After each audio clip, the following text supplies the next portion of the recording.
All right. I got to address this. I almost feel bad about doing it. I was trying to avoid it, but then my email box filled up with people writing me, telling me I had to address this. The WCI forum had a big thread on it. I think it was in the Facebook group. I think it was on the subreddit. It certainly was in the comments section on Doximity where it ran. There was an article that was written by a fellow named Derek Sall. Derek founded a website called Life in My Finances back in 2010.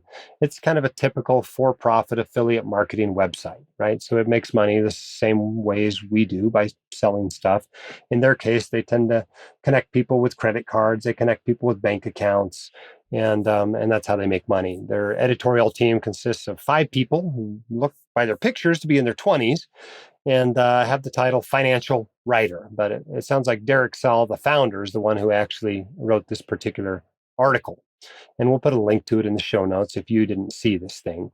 The content of this website is geared at people who are looking for credit cards and bank accounts, right? It's certainly not written with a target audience of physicians and other high earners in mind. However, despite that, the folks over at Doximity that send out that, I don't know what it is, every couple of weeks or every month newsletter with financial topics in it, they pick up some white coat investor articles from time to time as well. But they picked up this article and sent it out in this email. And they've got a big mailing list, right? I don't know where they get all the emails from, probably from Am I On. I think they own Am I On these days. But anyway, they send it to a lot of doctors. And so a lot of doctors got this article in their email box that was called Why a Roth IRA is a Bad Idea. Yes, You Can Lose Money. And the introduction to this article was just as clickbaity. It said, I lost nearly $400,000 to a Roth. It's not just me. The average person is losing $163,000. Nearly everyone says a Roth IRA is a great investment. Nearly everyone is wrong.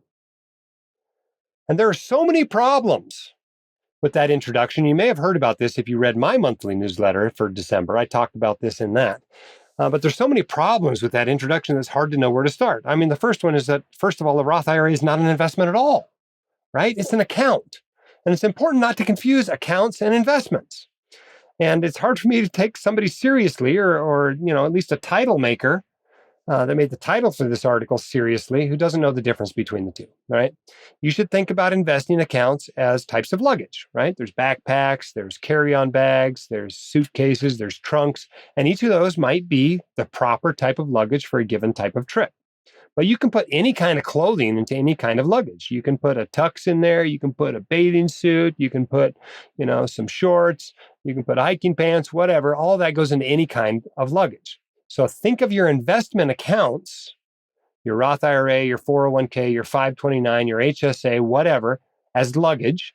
And think of your investments, your mutual funds, your investment properties, your stocks, your bonds, your crypto, whatever, as clothes. You can put any type of clothes into any type of luggage. You can put any type of investment into any type of account. But a Roth IRA is not an investment. Also, a Roth IRA by itself really can't ever be a good idea or a bad idea. It's only a good idea or a bad idea in comparison to something else. For example, when you're saving for retirement and you're comparing your Roth IRA to a taxable account or to a non-deductible IRA, a Roth IRA is pretty much always the better option. It's pretty much always the good idea, at least in the long run. I guess if you're losing money in the account, you're better off with the taxable account where you can tax loss harvest it. But for a low earner who can actually deduct IRA contributions, which is almost nobody in the audience to which Doximity sent this article, it's entirely possible that a traditional IRA is a better option for their retirement savings than a Roth IRA.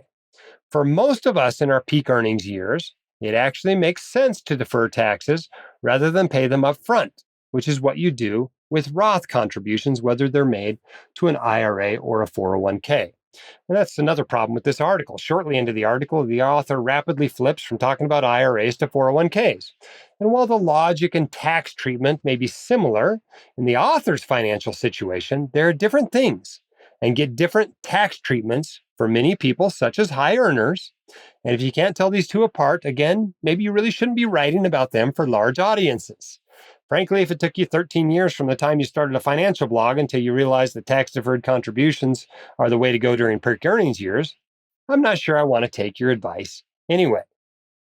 However, despite the problems in the article, and there are problems in the article, the main point of the article is actually good. It's absolutely correct. That the point of the article, if you really read the whole thing, is that most people should make tax deferred contributions to their 401k, not Roth contributions. The amazing thing here is that most people, 92%, according to a survey the article talks about, think they should be making Roth contributions, when actually only about 9% of them, according to the survey cited in the article, should be. I kind of blame Dave Ramsey for some of this. He's not helping, right? He's pretty much an all Roth all the time kind of guy. He's not really into nuance, as you've noticed if you ever listen to him. But, there's lots of people out there that talk about Roth. It's so great. It's tax free. Never pay taxes again, right? But it's not always the right thing to do. And the article makes that point. And he's right about that. But, there's a chart in that article that's even dumber than some of its pros. It talks about who's in that 9% that should be doing Roths. Does it mention high earners who can't deduct a traditional IRA contribution? Nope. It says the following people are in that 9%. If you're under 33 years old, which is almost irrelevant, your age is almost irrelevant. I mean, more time does slightly tilt the calculation toward Roth for those who are maxing out their accounts. It says those who contribute more than $5,000 a year, which is basically irrelevant to the Roth versus tax deferred discussion, and those who plan to withdraw $100,000 or more in retirement, which again is pretty much irrelevant. The Roth versus tax deferred decision is a complex one. There's no doubt about that. The first question, though, that one should ask is whether you even have both options for that particular account. For most WCIers, a tax deferred contribution to a traditional IRA is not even an option. Clearly, the Roth IRA, likely via the backdoor Roth IRA process, is better than a non-deductible IRA contribution. Many people don't have a Roth option in their 401k, 401a, 403b, or 457b. For them, it's an easy decision to go with the tax-deferred option. When I was in the military, there was no Roth TSP, so I made tax-deferred contributions. However, if both options are available, the main factor determining which is the better option for you is to compare your marginal tax rate now to the rate at which you will be withdrawing money from that account. Say rate or rates, because you fill the brackets as you go with income in retirement. Now, those tax rates involve a lot of unknowns, which is why this is a difficult decision, and many people choose to just split the difference. So Derek doubles down on his argument later in the article and says that a Roth IRA is only worth it for about 0.2% of the population. Says the 9% figure came from that survey with people who were entirely too optimistic about their future finances. And he goes on to argue that this is all some sort of weird government conspiracy to get the money now instead of later. Now, if you've listened to me for a while, you know I don't put much stock into government conspiracy theories, mostly because I've been in government, right? Conspiracy theorists ascribe way too much competence to shady government officials. Just watch Congress for a while, and your estimate of the likelihood of those people running an effective long-term conspiracy will go way down. I used to watch a bunch of government workers try to day trade their TSP. It would have been hilarious if it wasn't so sad. So no, I don't think there's some vast government conspiracy trying to get people to use Roth accounts instead of tax-deferred accounts. Honestly, I'd be happy with people doing Roth accounts rather than nothing, which is what most people are doing. So I think if the government's encouraging people to save in a Roth IRA, that's probably a net good thing.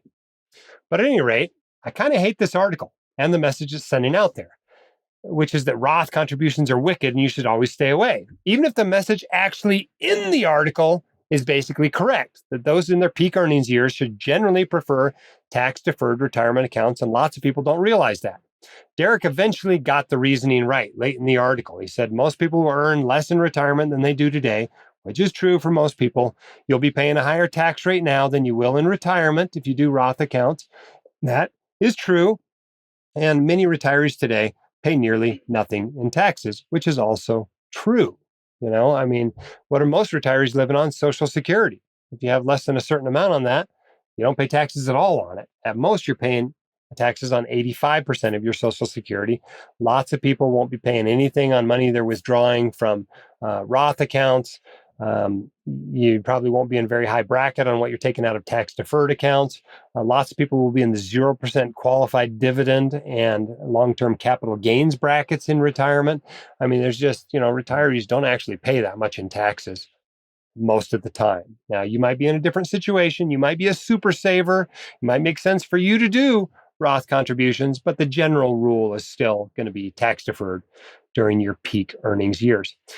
So despite the fact that I think he mostly got the idea right, I just wish he'd done it in the much less flashy manner that Harry Sitt, aka the finance buff, did in his article that he published like 15 years ago when Roth 401ks showed up on the scene. He's recently updated the article. He calls it the case against the Roth 401k. I just wish Derek had read that article when it first came out in 2008. He would have saved a lot of money. If he lost $400,000 by using Roth instead of a tax-deferred account, he really should have been paying more attention to the discussion online when those accounts came out. Okay, so what lessons can white coat investors take from this debacle with this article?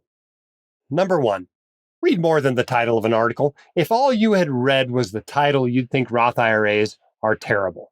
Obviously, they're not. So read more than the title of an article. Two, recognize that most financial information out there is not written specifically for you, even if it came to you via Doximity. 3, you better have a good reason to make Roth contributions when tax-deferred contributions are an option. And finally, yes, keep doing your backdoor Roth IRA each year. All right, I think we've beaten that subject to death. A Roth is not a bad idea. It is certainly not a bad investment. It's not an investment at all. The hosts of The White Coat Investor are not licensed accountants, attorneys, or financial advisors. This podcast is for your entertainment and information only. It should not be considered professional or personalized financial advice. You should consult the appropriate professional for specific advice relating to your situation.